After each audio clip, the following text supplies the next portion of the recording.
mfana hake ujule mfana ukhulunywa ngetheku hake ujule mfana ukhulunywa ngetheku hake ujule mfana ukhulunywa ngetheku.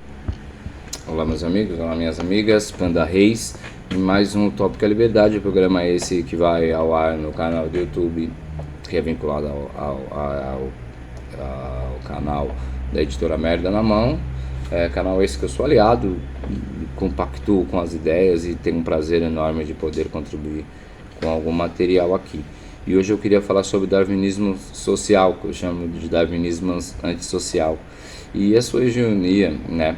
E a gente pode fazer nesse texto, eu explico, tento, né, falar algumas coisas da maldade racista em que se sofisticou junto com a ciência, com a evolução da ciência, assim que a ciência foi evoluindo em alguns campos, né, até da evolução humana, a maldade racista se aproveitou e distorceu todos os argumentos diferentes evolutivos de raça e etnia.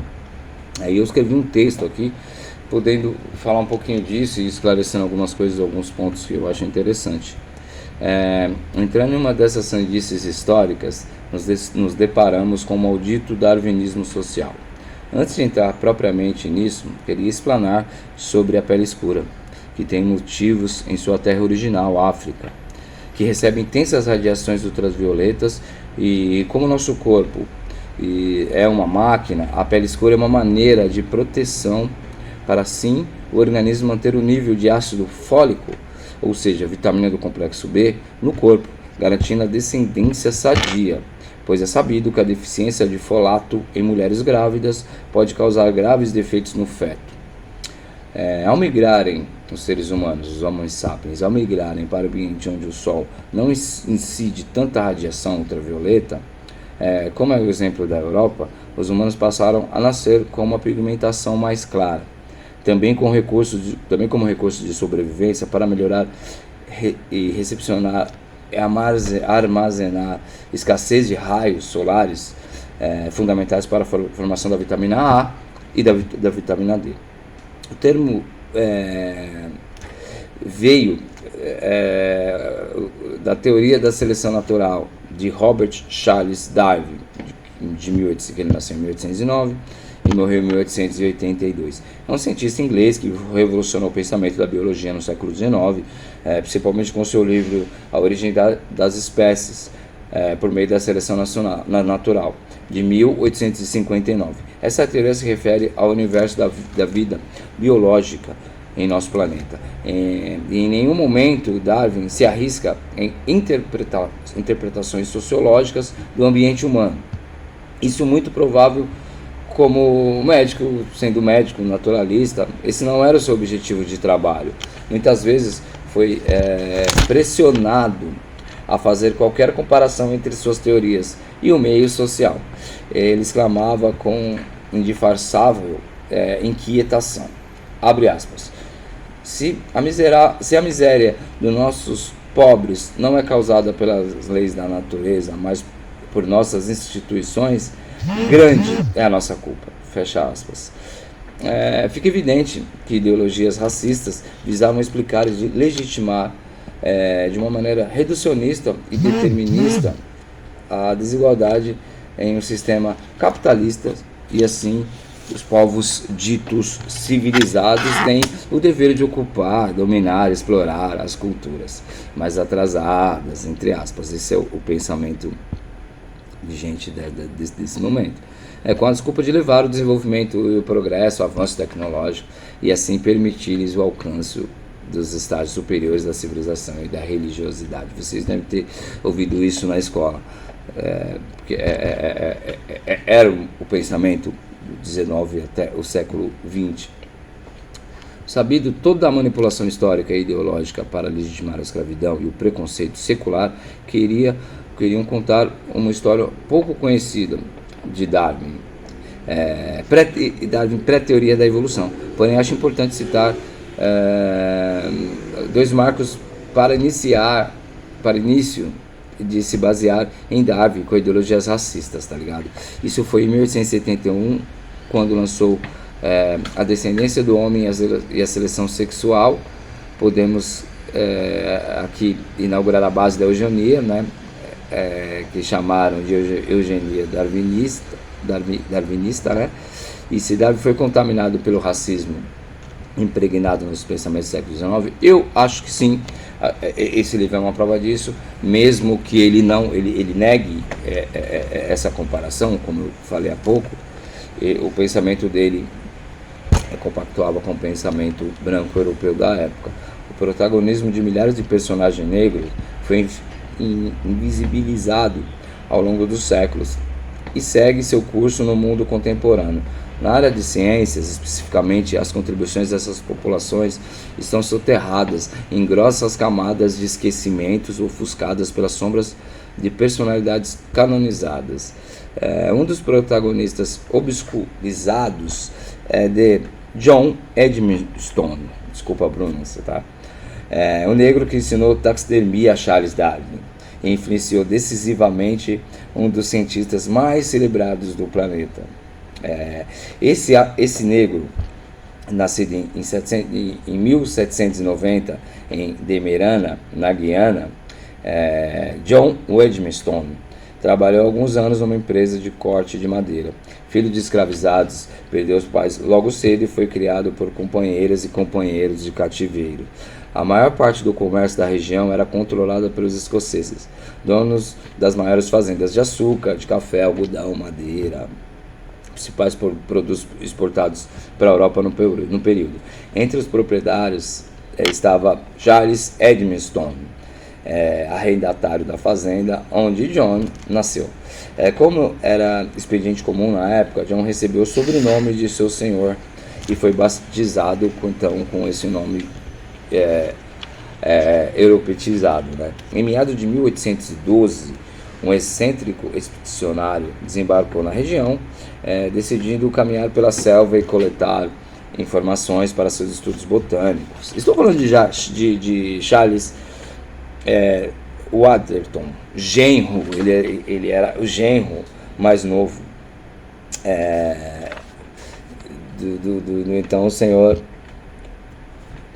Edmiston.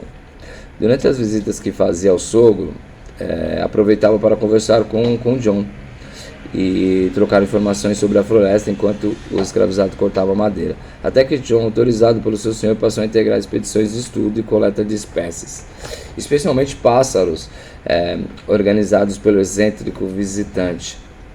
Para preservar o maior número de aves possíveis que seriam expostas em seu museu, Waterton aplicava taxidermia, técnica bastante utilizada na época, né, que consistia em encher de palha e outros materiais um animal morto a fim de conservar as suas características, né. Meio macabro, acho que você já deve ter visto algum desses, se não pessoalmente, em algum livro, algum filme, provavelmente. Os pássaros coletados por Waterton precisavam de preservação rápida devido ao calor insuportável da Guiana e, carecendo de ajuda, escalou John como auxiliar. Numa passagem de suas memórias, o naturalista descreve: "Não vou me atentar à sua descrição. Justamente as andanças pela selva, a observação atenta e as conversas intermináveis e a curiosidade aguda que fizeram John aprender o ofício do taxidérmico, né? Essa arte que acabou fazendo dele um profissional qualificado e respeitado em toda a região. Então, o escravo John aprendeu com esse excêntrico Waterton toda a arte, toda a manufatura da taxidermia, né? E logo a fama do naturalista negro correu à cidade, a ponto do diretor do Museu do Museu Natural da Universidade de Edimburgo contratá-lo como auxiliar do setor de taxidermia.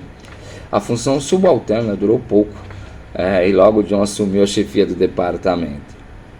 Algo incomum para a época, se tratando de um ex-escravizado preto. No Brasil, acho que isso seria praticamente impossível. Temos alguns casos, mas não nesse ponto numa universidade.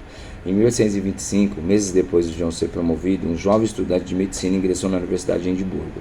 Aos 16 anos de idade, acanhado, introspectivo, Charles Darwin passava o seu dia assistindo palestras, realizando pesquisas, vasculhando as ideias, devorando os livros de história natural. O curso de medicina, porém, pouco interessava a ele, que arrastou essa graduação por 2 anos até desistir da carreira clínica. Mas Darwin largou o estetoscópio, palavra difícil, para agarrar com afinco as ferramentas que auxiliavam seus estudos de naturalista. Potencializavam a paixão devastadora que ele nutria pelas ciências biológicas. Quando chegou em Edimburgo, Darwin foi morar num alojamento estudantil. E esse alojamento é muito engraçado, porque ele ficava 2 casas antes da casa de John. Darwin, informado sobre a qualidade e habilidade de John na taxidermia, resolveu contratá-lo como professor particular, ou seja, Darwin queria aprender a técnica. Além de aprender a técnica em empalhar pássaros, o que o notório afro-guianense, ou seja, John, dominava como ninguém. Nesse período ele era referência na Guiana. Até tem uma carta endereçada à irmã de Darwin, Susan Darwin, datada de 29 de janeiro de 1826, em que o cientista relatou o início dessa relação com John, tá ligado? Ele fala que as aulas começavam no escaldente verão de 1826, prolongando-se por quase 3 meses, a pedido do tutorado. Toda tarde, John saía do museu e corria para casa, onde o ansioso Darwin o aguardava. Após tomar um chá preparado por Mary Carey, iniciavam as incursões ao sofisticado processo, né? E é muito louco essa carta que ele escreve, porque de certa forma documentou o aprendizado de Darwin, que observava e anotava todo o passo e passo a passo, explicado pacientemente pelo dedicado tutor preto. No final de cada aula, antes de abrir a porta, o aluno desembolsava 1 guineu, uma antiga moeda inglesa, que pelos conhecimentos, ele pagava pelos conhecimentos adquiridos, né? Tipo uma aula particular, que ia muito além da taxidermia. John também ensinava a Darwin aspectos da fauna, aspectos da flora da América do Sul, que era desconhecida pelo europeu Darwin, especialmente as florestas de Demerara, que ainda perturbavam na memória de Darwin, né? Esse mundo verde e biológico. Em uma passagem de sua autobiografia, escrita anos depois, Charles Darwin mencionava timidamente o mentor intelectual. Abre aspas. A propósito, havia um negro que morava em Edimburgo e tinha viajado com Waterton.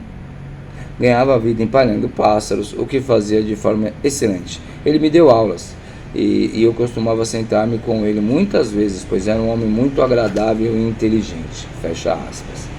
5 anos após finalizar o curso, Darwin, com apenas 22 anos de idade, recém-formado pela Universidade de Cambridge, desculpa a pronúncia, embarca numa viagem memorável. Em dezembro de 1831, a bordo do veleiro HMS Beagle, a serviço da Marinha Real Britânica, o cientista partiu para o Hemisfério Sul. Na bagagem, além da curiosidade do espírito aventureiro, das ferramentas de trabalho, da caderneta de anotações, levava com ele os ensinamentos do seu professor John, que foram providenciais na expedição. Das muitas espécies coletadas por Darwin durante os 5 anos de navegação, quase 500 eram peles de pássaros taxidermizados com a técnica de John. Esses pássaros, recolhidos sobretudo nas ilhas de Galápagos, foram fundamentais para a teoria dos cientistas que desenvolveu anos depois. Então Darwin virou referência, acertadamente, global até os dias atuais. Enquanto isso, John Edmiston foi tragado pelo anonimato e pela indiferença.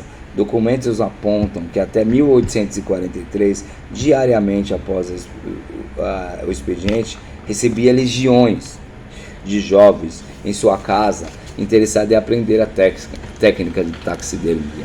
O velho professor ainda morava na mesma rua, que era Lothian Street, no número 37, na companhia da esposa Mary Kerr.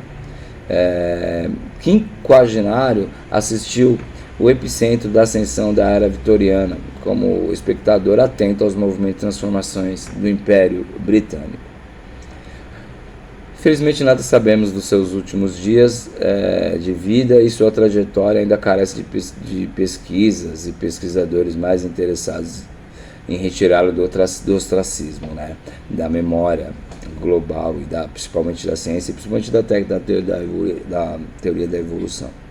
Assim como milhares de outros, João desceu à sepultura sem o devido reconhecimento. Suas contribuições científicas foram radicalmente ignoradas e suas habilidades sequer perfilaram nos manuais de biologia.